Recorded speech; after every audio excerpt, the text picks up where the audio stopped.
personally told me that they'd gotten very close to discovering who was really behind the secrecy for the UFO issue, but they hit a lead wall.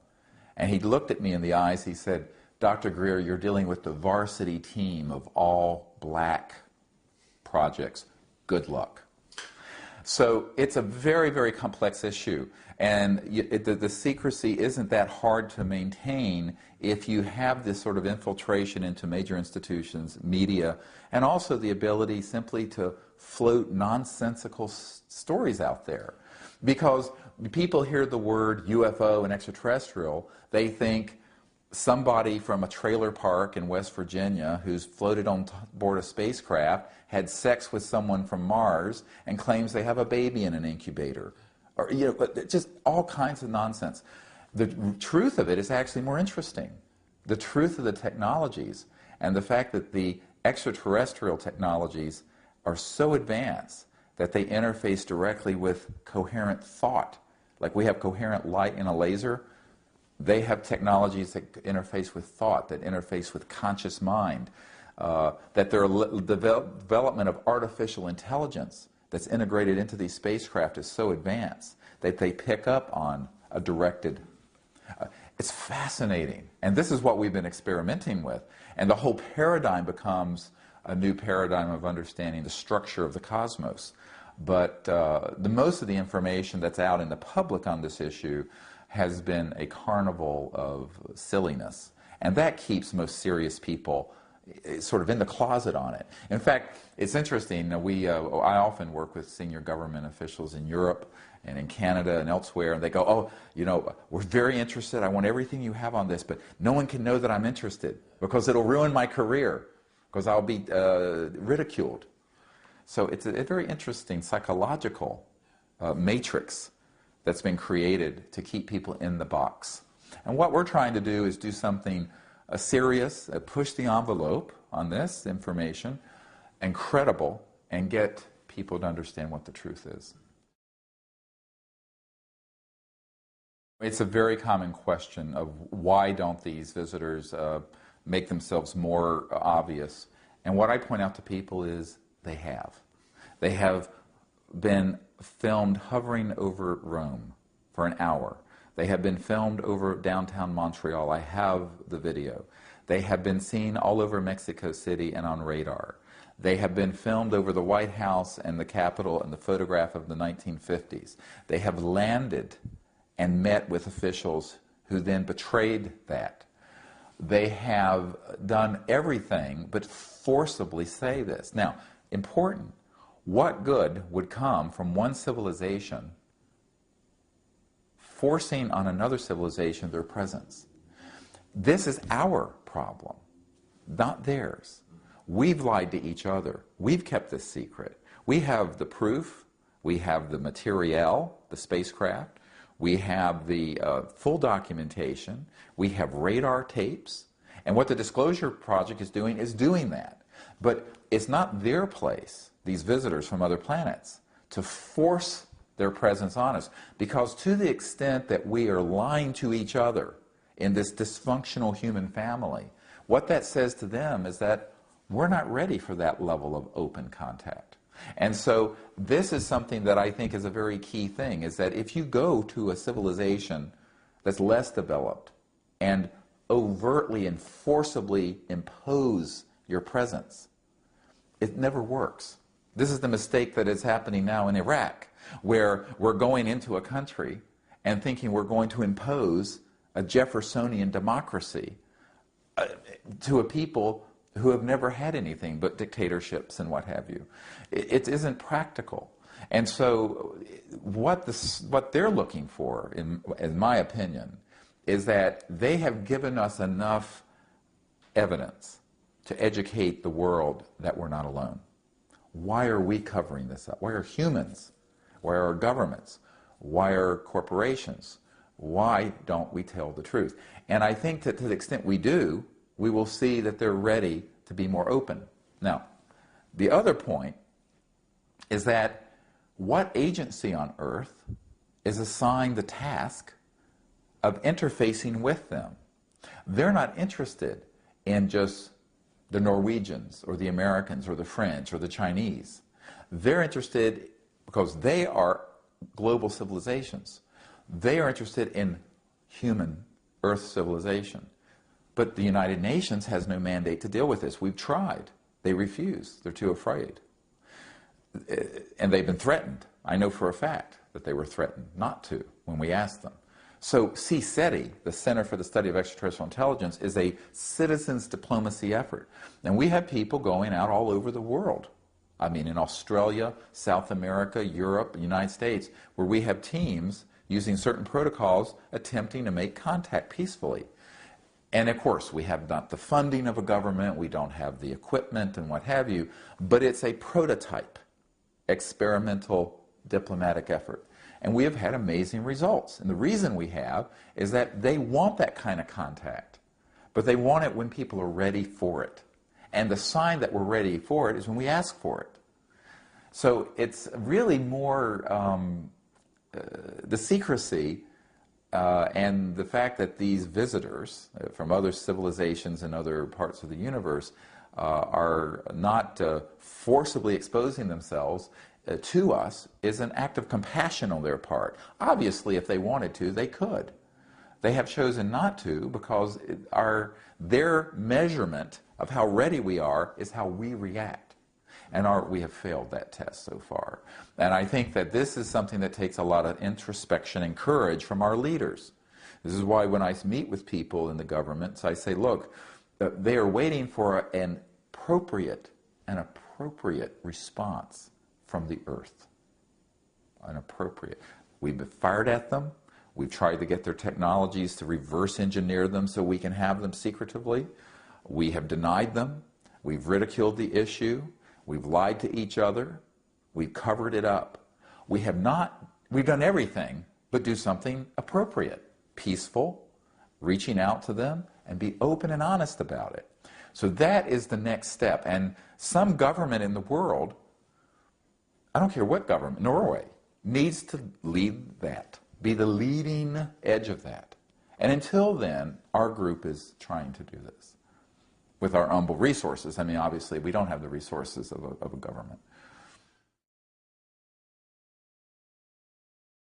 I think that part of it is that there has been so much virulent disinformation put out into the public. And you have to understand, you say these investigators and researchers, most of them are housewives or businessmen. They have an interest as a hobby. And they're not going to be able to distinguish between a false case and disinformation that's put out by counterintelligence from a shadowy military operation or corporate operation and the real thing. How are they going to distinguish? And so there's a lot of confusing information, and it's very difficult. I tell people it takes years to get, it's like peeling away layers of an onion.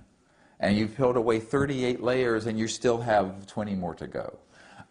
Because it is an enigma wrapped in a mystery, wrapped in a total black hole of deception.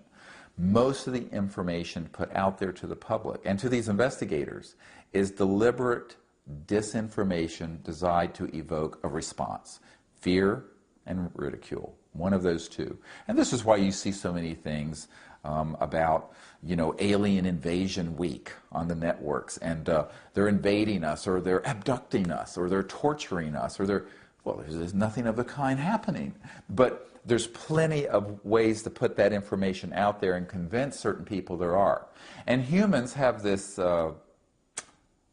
predilection to liking to be afraid. It's like people like to go to horror movies, and people like to be frightened. But more importantly, people who want to control a large number of people or keep something secret, you do it through fear. And it isn't hard to do. I mean, I have documents from private institutes who talk about the use of stagecraft, I'm quoting, so that they are artificially staging certain UFO events and abduction events for their psychological warfare value. And I encouraged a man in England to write a book called MILAB, Military Abductions, where it talks about this. And the value of it is that it puts out a certain patina of fear that can manipulate large numbers of people. Because one of the long-term agendas for this secrecy, which Werner von Braun, who was the Nazi German, I should say, perhaps.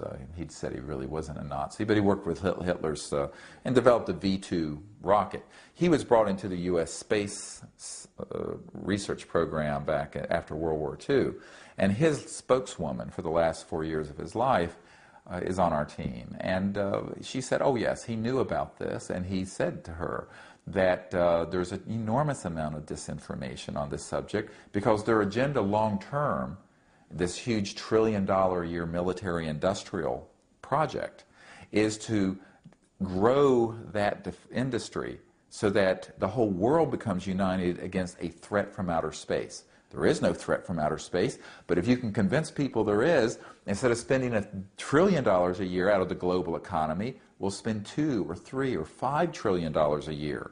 And that's the agenda behind the secrecy. But in order to do that, people have to have an enemy, and you have to manufacture fear. And so the average person who investigates this issue has not had access to Werner von Braun's spokespeople or to the head of the Defense Intelligence Agency, which we have. And they are completely vulnerable to a lot of false information. And I say this, and I say this with some compassion, at least 90% of all information out there on this subject is some form of deliberately implanted false information designed for a certain agenda. And so I tell people they need to be very skeptical, and it takes a great deal of research to find out, to get to the bottom of it. Well, the Disclosure Project is an ongoing initiative, as is the CSETI project to make contact, which we call the CE5 initiative, Close Encounters of the Fifth Kind. And the Disclosure Project is moving forward with a number of governments around the world, as well as the United States government, to identify people who want to see this done. And we've recently had conversations with some of the new chairmen of committees at the Congress. We're working very closely with the Honorable Paul Hellyer in Canada, who used to be the Minister of Defense for Canada. We're working very closely with a very powerful European country to effect disclosure, and they are cooperating. I can't say who this country is, which country it is, but it's a very significant development. So we're continuing to put the information out, but also work and coordinate with various governments around the world to make that happen. And we've actually, in the last 6 months, have had some very positive breakthroughs. In addition to that, we had continued to put these contact teams together, which has gotten the attention of a couple of different governments around the world who are supporting contact peacefully and are wanting to work with us for peaceful contact. So this is a very positive development, and we hope that bears fruit in the next few months to year or so. So that's really where we're going with that, and we continue to train people to do this, because I believe that Rupert Sheldrake, you may have heard of, has an interesting theory about morphogenic fields and how when a certain number of people start to do something, it picks up a sort of power non-locally that influences. And I think that the more there are people who understand the subject and move in the direction of positive contact and a positive outcome for the future of Earth, that reality will be manifested. That reality will appear. And so I think it's very important for people not to sit around waiting for Norway government or United States government to act. We are people who are conscious. We can act. And the mind, the human mind, is very powerful. And a group of people working together who are conscious with the right intention can make amazing things happen. And that's what we're encouraging people to do.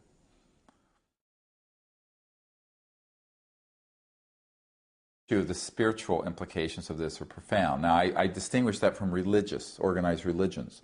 But I think that what's very important and what's key to our perspective on this is that Erwin Schrödinger, who was the father of quantum mechanics and particle wave theory, stated 100 years ago or so that the total number of minds in the universe is one.